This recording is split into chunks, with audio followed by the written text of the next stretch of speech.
বিশ্বকাপ নিয়ে পুরো জাতি যেন আজ উন্মত্ত হয়ে পড়েছে। নাউজুবিল্লাহি মিন যালিক। আল্লাহ আমাদের হেফাজত করুন। হে মুসলিম যুবক, কি হয়ে গেল তোমার? কিসের পেছনে তুমি ছুটছো?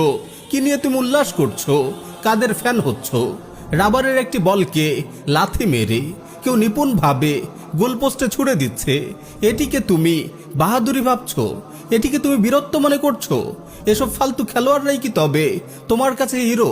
এই তুচ্ছ ফুটবল নিয়ে তুমি এত উল্লাস করছো? মুসলিম যুবক, তুমি ফ্যান ফলোয়ার হওয়ার জন্য আর কাউকে পেলে না। হাফ প্যান্ট পরে পাগলের মতো রাবারের বলের পেছনে ছোটা আর লাথি মেরে গোলপোস্টে বল ঢুকানোই তাহলে তোমার কাছে বাহাদুরি? হে মুসলিম যুবক, কাদেরকে তুমি ভালোবাসছো? কাদের পোশাক তুমি গায়ে জড়াচ্ছ? কাদের মতো হেয়ার কাট দিচ্ছ? তুমি কি প্রিয় নবী সাল্লাল্লাহু আলাইহি ওয়াসাল্লামের সেই হাদিস শোনোনি? আল মারউ মা মান আহাব্বা, মানুষ কিয়ামতের দিন তার সাথেই থাকবে যাকে সে ভালোবাসে। তুমি কি জানো না প্রিয় নবী সাল্লাল্লাহু আলাইহি ওয়াসাল্লাম কি বলেছেন? মান তাশাব্বাহা বিকাউমিন ফাহুয়া মিনহুম, মানুষ যে জাতির সাদৃশ্য অবলম্বন করে সেই জাতির একজন হিসেবে গণ্য হবে। তুমি যে কাফির খেলোয়াড়দের ভালোবাসছো, তুমি কি তাদের সঙ্গে কিয়ামতের দিন থাকতে রাজি হবে? নিঃসন্দেহে প্রতিটি কাফিরই জাহান্নামী। তুমি কি তাদের সঙ্গে জাহান্নামে যাওয়ার কথা ভাবতে পারো? নাউজুবিল্লাহি মিন যালিক। এই সামান্য তুচ্ছ খেলাকে তুমি এত আবেগ দিয়ে কেন গ্রহণ করছো? তাদের বিজয়ে কেন তুমি হাসছো? তাদের পরাজয়ে কেন তুমি কাঁদছো? কেন তুমি তাদের সাদৃশ্য অবলম্বন করছো? তাদের মতো চুল কাটছো? তুমি কি তাদের মতো কাফির জাতির অন্তর্ভুক্ত হতে চাও? কোথায় গেল তোমার নবীর সুন্নাহ? আমাকে বলো, তুমি কিসের পেছনে ছুটছো? কোথায় সময় নষ্ট করছো? কিয়ামতের ময়দানে যে 4টি প্রশ্নের উত্তর দেয়া ব্যতীত কেউ এক কদম নড়তে পারবে না, তার মধ্যে একটি হলো তোমার জীবন কোন কাজে নিঃশেষ করেছো। তুমি কি বুঝতে পারছো না খেলা দেখার পেছনে তুমি যে সময় নষ্ট করছো? খেলা দেখার জন্য যে টাকা তুমি খরচ করছো তা অনর্থক, সম্পূর্ণ হারাম। ওয়াল্লাহি, এই বিশ্বকাপ ফুটবল খেলার পেছনে ব্যয়িত প্রতিটি সেকেন্ডের জন্য তোমাকে আল্লাহর কাছে জবাবদিহি করতে হবে। এই খেলার পিছনে ব্যয়িত প্রতিটি পয়সার জন্য তোমাকে আল্লাহর দরবারে জবাবদিহি করতে হবে। বলো, তুমি আল্লাহকে কি জবাব দেবে?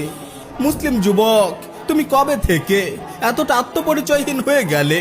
তুমি কবে থেকে এতটা আত্মমর্যাদাহীন হয়ে গেলে? তুমি কি ইসলামের সন্তান নও? তুমি কি মুসলিম উম্মার একজন গর্বিত সদস্য নও? তুমি কি মোহাম্মদ বিন কাসিম আর তারিক বিন জিয়াদের উত্তরসূরি নও? তুমি বীর সালাহুদ্দিন আইয়ুবী আর সুলতান মাহমুদ গজনবীর রুহানি সন্তান নও?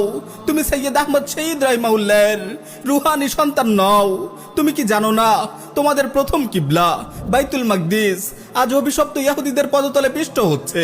তুমি কি জানো না তোমার মা বোনের আজ কাফিরদের হাতে গণহারে ধর্ষিতা হচ্ছে? তুমি কি দেখছো না আরাকানে কিভাবে গোটা একটি মুসলিম সম্প্রদায়কে নিশ্চিহ্ন করে ফেলা হয়েছে? পূর্ব তুর্কিস্তানে তোমার উইঘুর ভাই বোনদের কিভাবে তিলে তিলে নিঃশেষ করে দেয়া হচ্ছে? কাশ্মীরে কিভাবে তোমার ভাই বোনদের উপর জুলুম নির্যাতনের স্টিম রোলার চালানো হচ্ছে? তুমি কিভাবে ফালতু কিছু ফুটবল ম্যাচ নিয়ে এতটা উল্লাসিত হতে পারো? আমার ভাই, তুমি কি বুঝতে পারছো না এসব ওয়ার্ল্ড কাপ মূলত তোমার মতো মুসলিম যুবকদের শয়তানি কাজে আটকে রাখার কৌশল? কাফিররা চায় না তোমরা জেগে ওঠো, তারা চায় না তোমরা সচেতন হও, তারা চায় না তোমরা তোমাদের ধর্ষিতা মা বোনদের চিৎকারে সাড়া দাও। তারা চায় শয়তানি বিশ্বকাপের উল্লাসে তোমরা মত্ত হয়ে যাও, তোমরা আল্লাহকে ভুলে যাও, নামাজকে ভুলে যাও, মাজলুম উম্মার কথা ভুলে যাও, তোমরা তাদের হাতের পুতুলে পরিণত হও। তারা চায় তোমরা এসব বেহুদা কাজে উন্মাদ হয়ে থাকো, আর তারাই সুযোগে তোমাদের হাতে পায়ে গোলামের শৃঙ্খল পরিয়ে দিক। তুমি ইহুদিদের দিকে তাকাও, ইহুদি রাষ্ট্র ইসরায়েলের দিকে তাকাও, তাদের কোনো খেলায় তুমি দেখেছো? তাদের খেলার সময় নেই। তারা আছে বাইতুল মাকদিস ধ্বংস করে তার জায়গায় থার্ড টেম্পল নির্মাণ করার ধান্দায়। তারা আছে গ্রেটার ইসরায়েল প্রতিষ্ঠার ধান্দায়। তারা প্রস্তুতি নিচ্ছে দাজ্জালকে স্বাগত জানানোর বিশাল লক্ষ্যে। তোমাদের গাফেল রাখতেই তারা এসব শয়তানি আয়োজন করছে। বিশ্বকাপ ফুটবল, বিশ্বকাপ ক্রিকেটের মতো অর্থহীন আয়োজন তোমাদের নষ্ট করার জন্য গান বাজনা ও জেনাভে বিচারের প্রসার ঘটাচ্ছে তোমাদের নষ্ট করার জন্য, পর্নোগ্রাফি ছড়াচ্ছে তোমাদের নষ্ট করার জন্য। মুসলিম যুবক, তুমি ইসলামের সন্তান, তুমি মুসলিম উম্মার পাহারাদার। এ কথা কখনো ভুলে যেও না। তোমার সময়ের মূল্য আছে।